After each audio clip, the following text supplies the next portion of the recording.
غالبا إلا كتشوفوا هذا الفيديو عندكم 30 سنة أو أقل. أنتم واحد الفئة ديال المواطنين اللي هي الأكثر في البلاد ديالنا، ولكن مع الأسف هي الأقل اللي مسجلة في اللوائح الانتخابية. اللي كنشوفوا يعني اش تكتب في انستغرام وكذلك يعني في فيسبوك في هذه الايام القليله الماضيه، كنشوفوا بانه تقريبا 3% من المسجلين هما عندهم بين 18 و 24 سنه، يعني انه كاين واحد الامكانيه ديال التسجيل ديال 3 الملايين ديال الشباب في اللوائح الوطنيه ان شاء الله.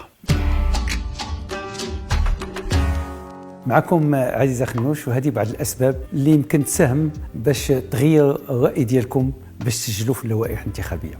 هذا ماشي نداء باش تصوتوا على واحد الحزب معين او لواحد الاتجاه معين، هذا نداء فقط باش ما تخليوش بلاصتكم خاويه.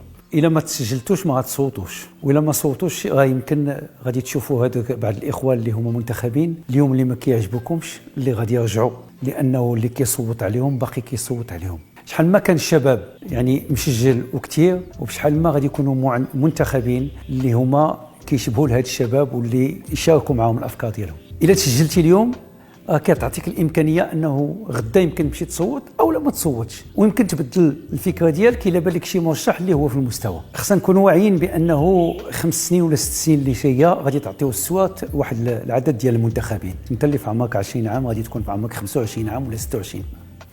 يعني لازم انه يكون حسن الاختيار، ولازم تساهم في هذا الاختيار. فخصكم تكونوا داخل القرار وتساهموا في هذا القرار باش تاخذوا يعني الناس والشباب اللي يستاهل هذه المهمه. كيظهر لي بانه السياسه مرتبطه بواحد العدد ديال الاشياء اللي كتهمك يوميا. اولا الحي ديالك، السبيطار ديال الحي ديالك، المدرسه، الملاعب الرياضيه، الثقافه، الموسيقى، غدا الاشكاليه ديال يعني الكوداج في الشغل، الشغل بصفه عامه. هادو كلهم عندهم علاقه مع السياسه، مع التصويت، مع الاختيارات اللي غادي يداو باش يكون غد احسن ان شاء الله للشباب ديالنا.